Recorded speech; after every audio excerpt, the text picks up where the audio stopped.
Bonjour et bienvenue dans l'épisode 150 d'Avez-vous choisi, le podcast pour entreprendre sa vie à sa façon.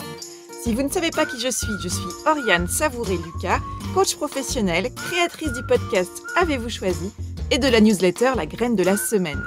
Rejoignez la communauté Avez-vous choisi en vous inscrivant gratuitement sur orianesavourelucas.com et vous recevrez une dose hebdomadaire d'inspiration, écrite ou audio, pour vous composer une vie sur mesure, plus légère et plus profonde à la fois. Ma passion et mon métier, c'est d'accompagner les personnes entreprenantes qui travaillent dur et s'adaptent à tout, à retrouver leur enthousiasme et leur énergie créative pour davantage d'épanouissement et d'impact positif et durable au quotidien. Si vous découvrez le podcast, bienvenue à vous. Avez-vous choisi t'explore depuis octobre 2018 le vaste et intrigant territoire du choix sous 3 formats. Le billet où je partage des questionnements, réflexions et ressources pour choisir sa vie. La conversation avec une personne et son précieux supplément d'âme pour se laisser inspirer par des trajectoires de vie singulières. Et l'éclairage où j'échange avec des auditeurs bloqués sur le rond-point du choix pour activer leur fonction anti-brouillard. Et aujourd'hui, place au billet d'Avez-vous choisi. À l'occasion de ce 150e épisode du podcast Avez-vous choisi, je tenais à vous dire merci. Merci pour vos nombreux retours réguliers, enthousiastes et touchants qui me disent combien les épisodes du podcast sonnent justes, tombent souvent à point nommé, provoquent des prises de conscience et favorisent des déclics et des ajustements pour monter le son de l'expression de vos singularités. Alors j'ai déjà eu l'occasion de vous partager les coulisses de l'aventure du podcast Avez-vous choisi dans le 100e épisode, dans lequel je suis interviewée par la journaliste Charlotte Savreux, ou encore ce que j'ai appris grâce au podcast dans l'épisode 45, qui a été créé à l'occasion du premier anniversaire du podcast. Et pour ce 150e épisode de ce grand projet parti de rien en 2018, j'ai eu envie de vous parler de ces phases de lancement de projet que nous sommes tous amenés à vivre dans nos vies personnelles ou professionnelles. J'ai eu envie de vous parler de ces moments où on veut passer de l'idée à l'action sans réelle expérience terrain, de ces moments où les peurs, les doutes, les hésitations se bousculent au portillon et nous embrument l'esprit. Parce que se lancer dans un nouveau projet, c'est quitter le connu pour avancer vers l'inconnu. Parce que nous ne savons pas à l'avance si ça va fonctionner. Et en même temps, si on ne fait pas le premier pas, rien ne risque de se passer. Alors, comment faire le premier pas? Comment faire le grand saut dans l'inconnu, le grand saut dans le vide? Comment oser sans se mettre en danger? Ça, c'est toute une histoire et toute une aventure. Dans la vie, on a nos habitudes, nos fonctionnements installés, on est à bord de notre avion en bon état de marche, ça avance en mode croisière, voire en mode pilotage automatique. Parfois, on se dit même que ça ronronne un peu trop à notre goût. Et puis, soudain, une nouvelle idée, une nouvelle envie, un nouveau projet surgit. On se lancerait bien, mais c'est une première, on n'a jamais fait ça avant. On a envie et on a peur. Alors, comment faire pour oser franchir le pas? Un nouveau projet, c'est comme un saut en parachute. Or, sauter en parachute depuis un avion en parfait état de marche, ça peut sembler un peu étrange, n'est-ce pas? J'ai passé mon brevet de parachutiste en 2003 et même si je n'ai pas sauté d'un avion depuis très longtemps, cette expérience m'a marquée et s'est révélée très précieuse dans la gestion de mes projets. Car il y a de nombreux apprentissages à tirer de la pratique du parachutisme qui s'appliquent à ces projets qui nécessitent de sortir de notre zone de connu pour aller vers l'inconnu.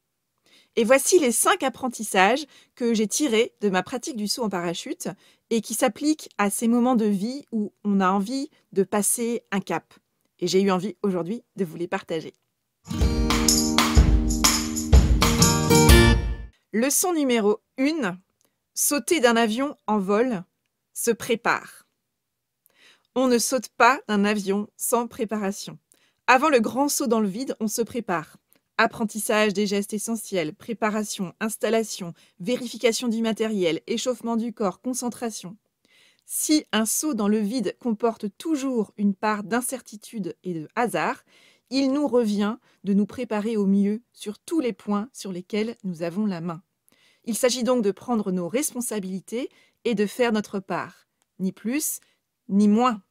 Et cela s'applique bien entendu à tous les projets que nous menons. Leçon numéro 2. Sauter d'un avion en vol, d'accord, mais avec un parachute. On ne saute pas d'un avion sans parachute. Ça vous semble une évidence ? Pourtant, cette leçon permet de souligner que lorsque nous entreprenons quelque chose de nouveau, nous oscillons entre notre envie de nous lancer et notre peur de prendre des risques. Tout l'enjeu consiste donc pour se lancer à trouver notre juste déséquilibre afin de ne pas nous laisser paralyser par la peur qui empêcherait le saut et de ne pas non plus sauter bille en tête sans nous assurer que nous avons bien un parachute sur le dos. Nous ne sommes pas une personne courageuse par nature. Nous sommes des personnes courageuses dans certaines circonstances. Le philosophe Aristote parle du courage comme un juste milieu entre deux défauts, la lâcheté d'une part et la témérité d'autre part. La personne qui fait preuve de lâcheté est la personne qui n'y va pas, car elle trouve toujours les bonnes raisons, les bonnes excuses pour ne pas y aller. À l'opposé, la personne téméraire, elle ne connaît pas la peur au point de se lancer sans prudence ni précaution aucune. Ça s'appelle sauter sans filet et c'est dangereux. Et en parachutisme, cela reviendrait à sauter sans parachute. Pour sauter d'un avion en vol et mettre toutes les chances de son côté afin d'effectuer un bon vol et un bon atterrissage, il faut du courage. On se prépare à faire quelque chose qui nous sort de nos habitudes et on se lance dans les meilleures conditions possibles après une réelle préparation. Leçon numéro 3. Sauter quand on est prêt ou prête, sans attendre que tout soit parfait. Une fois dans l'avion, quand les conditions de saut sont réunies, une personne dont c'est le rôle vous donne un go pour sauter. Mais c'est vous seul qui choisissez de faire ce pas dans le vide qui déclenche le saut. À bord d'un avion, personne ne vous pousse si vous hésitez à sauter. Vous êtes réinstallé sur un siège en sécurité, le saut est annulé pour cette fois, et une fois au sol, on analyse ce qui s'est passé et on ajuste, on se prépare à nouveau pour un prochain saut si l'envie de sauter est toujours là. Et puis, peu à peu, après le premier saut, à force de renouveler les sauts dans le vide, la tension inhérente à la prise de risque s'accompagne d'un plaisir grandissant à faire les premiers pas suivants, grâce à l'entraînement, à la pratique et à la confiance qui se renforce au fur et à mesure de la pratique. Et s'il est important de sauter quand on est suffisamment prêt, il est aussi important de ne pas attendre d'être parfaitement prêt pour se lancer. Parce que sinon, parfois, la surpréparation peut devenir une excuse, une stratégie d'évitement qui permet justement d'éviter de passer à l'action et de faire concrètement le premier pas en dehors de l'avion. Soyons suffisamment préparés, concentrés et confiants pour nous lancer, pour faire ce saut dans le vide, mais sans attendre l'alignement parfait des planètes.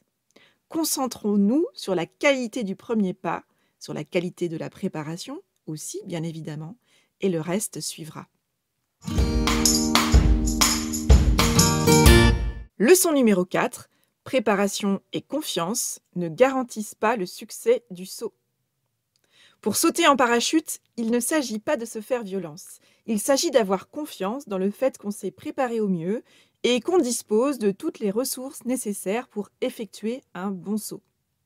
Mais s'être préparé et avoir confiance, cela n'est pas la garantie d'un saut 100% réussi. Parce que sauter d'un avion en vol avec un parachute, c'est prendre des risques mesurés, bien sûr, mais des risques tout de même. Et on peut se blesser, et ça m'est arrivé. Parfois, le vol ou l'atterrissage ne se passe pas comme prévu. Le risque zéro n'existe pas. Alors on analyse ce qu'il s'est passé, on ajuste sa pratique, on travaille à améliorer les conditions du saut. Mais ces sauts qui se soldent par une blessure ne constituent pas la majorité des cas. Parfois dans la vie, on ne se lance pas d'un avion ou dans un projet de peur de se planter. Ne pas sauter alors qu'on en a très envie parce qu'on est trop paralysé par la peur de se blesser, c'est le terreau le plus propice au regret. Il s'agit donc d'identifier et de réunir les conditions de saut qui nous permettent de sauter en étant suffisamment prêts et suffisamment en confiance et en sachant que le risque zéro n'existe pas. Leçon numéro 5. Un bon saut commence par une bonne sortie d'avion. Un saut en parachute, comme un projet, ça commence par un premier pas. En parachutisme, la qualité du saut dépend très largement de la qualité du pas qu'on va faire pour sortir de l'avion. Ce pas doit être affirmé, engagé. C'est donc pas étonnant qu'on passe autant de temps avant son tout premier saut en parachute à apprendre et à répéter au sol la mécanique d'une bonne sortie d'avion. Je partage souvent ça à mes clients de coaching qui se sentent paralysés par un projet ou par un passage de cap qui leur semble trop grand pour eux et qui les font douter et se dire « Est-ce que je vais y arriver ? Oh, je risque d'échouer, à tous les coups je vais me planter. » La paralysie vient souvent du fait qu'on se focalise sur le résultat qu'on va produire ou pas. Or, il est impossible de connaître l'issue d'un saut ou d'un projet à l'avance. Ce qui est certain, c'est que pour qu'un projet aboutisse, il faut commencer par se lancer et s'engager concrètement. L'enjeu, c'est donc bien de se lancer, de commencer quelque part, en se sentant suffisamment prêt et en ayant conscience que tout ne dépend pas de nous. L'idée, c'est de faire sa part, rien que sa part et toute sa part. Et donc vraiment, si on reprend l'image de la sortie d'avion pour réaliser un saut en parachute, c'est vraiment ça, c'est-à-dire qu'on va commencer par projeter une jambe à l'extérieur de l'avion de manière franche et engagée, et c'est la qualité de ce saut qui va déterminer la qualité de la trajectoire et donc du saut en parachute. Notre rôle, qu'il s'agisse de se lancer dans un saut en parachute ou dans un nouveau projet, c'est donc de se préparer au mieux, de se présenter sur la ligne de départ et de s'élancer avec franchise et engagement et honnêteté et aussi beaucoup d'humilité, tout en se tenant prêt ou prête à aborder les obstacles sur notre trajectoire une fois lancé. Pour oser se lancer sans rester paralysé au seuil d'un nouveau projet, tout comme lors d'un saut en parachute, notre rôle est de nous concentrer sur la préparation, sur les étapes à réaliser, l'une après l'autre, pas à pas, et sur la méthode à déployer, plutôt que de nous concentrer, de nous focaliser, de nous figer sur les résultats espérés. Parce qu'il serait dommage de ne jamais se lancer par excès de focalisation sur un résultat qu'on ne maîtrise jamais entièrement, non ? En résumé, pour s'élancer et oser faire le premier pas qui ouvre la voie d'un saut dans le vide, au propre comme au figuré, je vous invite à vous approprier ces 5 leçons. Leçon numéro 1, sauter d'un avion en vol se prépare. Leçon numéro 2, sauter d'un avion en vol, d'accord, mais avec un parachute. Leçon numéro 3, sauter quand on est prêt ou prête, mais sans attendre que tout soit parfait. Leçon numéro 4, préparation et confiance ne garantissent pas le succès. Leçon numéro 5, un bon saut commence par une bonne sortie d'avion. Et vous, quel est ce saut en parachute que vous hésitez à faire ces temps-ci ? Qu'est-ce que vous redoutez le plus ? Qu'est-ce qu'il vous manque aujourd'hui pour gagner en sérénité, pour effectuer une bonne sortie de votre avion ? Est-ce que c'est une compétence, un soutien, de la confiance ? Comment allez-vous faire ce premier pas ? J'espère que cet épisode vous a inspiré. N'hésitez pas à me partager les idées, les déclics ou les questions que ce billet a fait émerger. Je suis toujours très curieuse de savoir comment ce que je vous propose résonne pour vous. Voilà, c'est tout pour aujourd'hui. Merci d'avoir écouté l'épisode jusqu'ici. Retrouvez tous les épisodes du podcast sur mon site oriansavoureluca.com. Et si cet épisode 150 vous a plu, faites-le savoir avec une constellation d'étoiles, un commentaire sur la plateforme de podcast de votre choix ou sur mon site ou encore via un partage sur les réseaux sociaux. Vos étoiles, vos commentaires en ligne et votre bouche à oreille, voilà bien le soutien le plus précieux que vous pouvez apporter à ce projet pour contribuer à le faire rayonner plus largement et encore plus longtemps. Si vous souhaitez m'engager comme coach pour que je vous accompagne à raviver votre enthousiasme et votre énergie créative, donner davantage de sens, de relief et d'élan à vos projets singuliers, direction mon site oriansavoureluca.com pour prendre rendez-vous pour une conversation offerte et sans engagement. J'évaluerai si un coaching est pertinent pour vous et nous verrons si et comment nous aimerions travailler ensemble. Je vous souhaite une savoureuse et lumineuse semaine et je vous dis à bientôt pour un nouvel épisode. Et d'ici là, qu'allez-vous choisir ?